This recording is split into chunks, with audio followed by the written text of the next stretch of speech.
Ya sabéis que como vehículo de sustitución me dejaron un i3 100% eléctrico. Entonces, lo que os comentaba en el vídeo anterior, como no hay mal que por bien no venga, he podido comprobar sobradamente, porque lo he tenido durante 2 semanas y he hecho con él casi 1000 kilómetros, la diferencia de conducción, de comportamiento, de utilización en general, porque lo he utilizado en exactamente igual que utilizo este, entre el i3 eléctrico y el Rex. Y tengo sentimientos encontrados. ¿Por qué? Me he hecho una chuletilla porque había muchas cosas y solo una a la vez a destacar como diferencia entre la versión eléctrica y la Rex. Os explico. Como datos, y ya habréis visto el título del vídeo, con eso, con lo que os delato exactamente la diferencia principal. El peso del i3 eléctrico es de 1270 kilos. El peso del Rex, de la versión Rex, es de 1390 kilos, 120 más. Más los 9 litros de gasolina, 130 kilos más. Eso quiere decir que matemáticamente la versión eléctrica es un 9% más ligera. En cuanto a aceleración, si miráis los datos, la versión eléctrica acelera en 7,2 segundos de 0 a 100. La versión Rex en 7,9 segundos. Un 9% más rápido. Casualidad.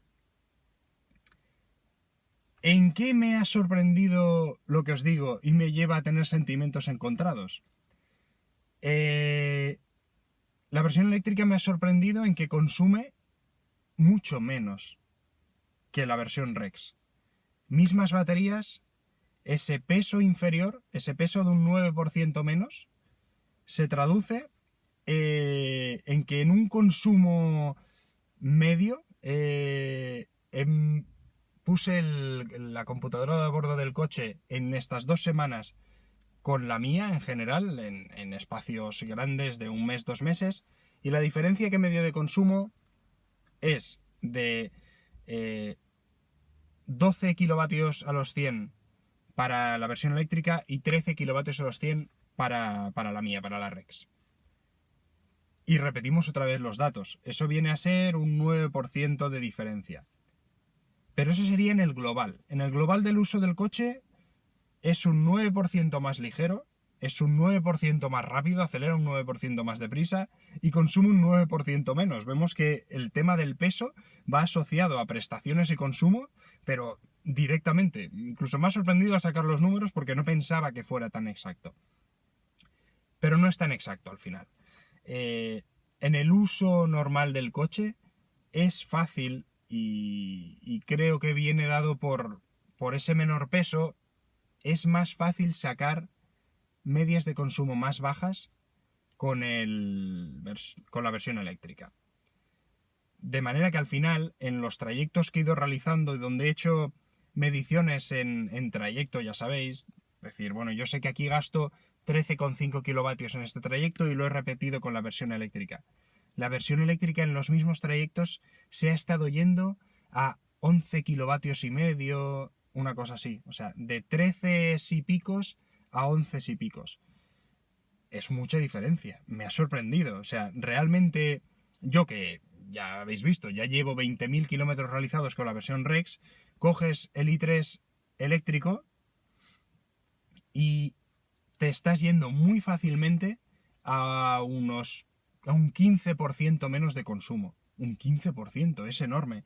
La sensación que tienes al conducir el eléctrico y estás acostumbrado al Rex es que pasas los sitios, lo que os decía, repitiendo trayectos, cuando yo sé que he salido un 100% de carga de mi casa y paso por un determinado punto al 75% de carga en el Rex, estaba pasando al 78, al 79.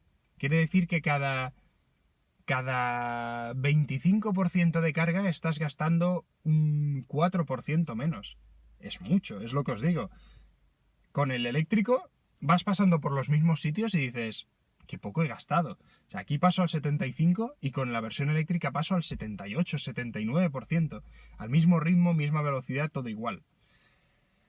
Todo igual, pero se nota bastante cuando te acostumbras, es lo que os digo. Después de 1000 kilómetros llevando el coche, hicimos aquel vídeo de prueba con Marcos, de que lo coges en el primer momento y dices, ostras, se nota más ligero. Sí, es verdad.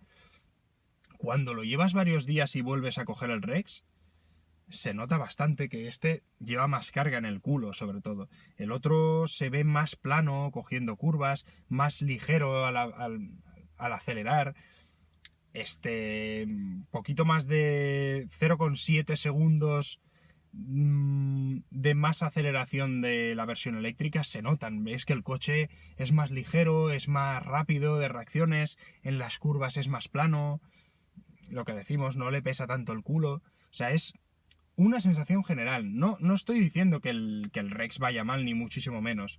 Ya me entendéis. O sea, es decir, es superior, es más ligero, es lo que decíamos, está más fino, está más en forma el otro coche que este. Y la dirección un poquito más, es todo un poquito, pero es todo un poquito mejor. Justo como os he puesto en el vídeo.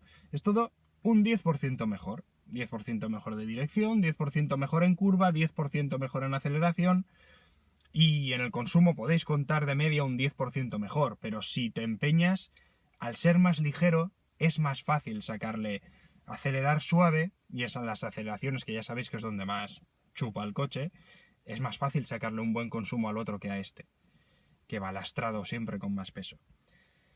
Entonces, haciendo el cálculo, en este, aunque curándonos en salud, podríamos decir, yo he llegado a hacer 160 kilómetros con este coche, 165 si no recuerdo mal, con una sola carga de batería antes de que se encendiera el Rex. Pero eso son condiciones muy favorables por carretera secundaria y tal. Podéis contar que la versión Rex tiene una autonomía de 140 kilómetros.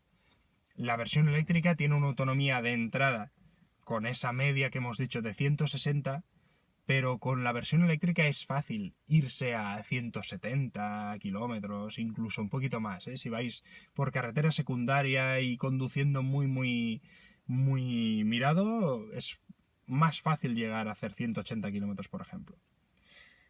Y ya sabéis que ahora han anunciado la nueva versión del i3, con la nueva batería de 33 kilovatios. Claro, la versión eléctrica con la batería de 33 kilovatios, con esa misma media de consumo que os estoy diciendo que he comprobado en estas 2 semanas, nos estamos yendo a 240 kilómetros de autonomía.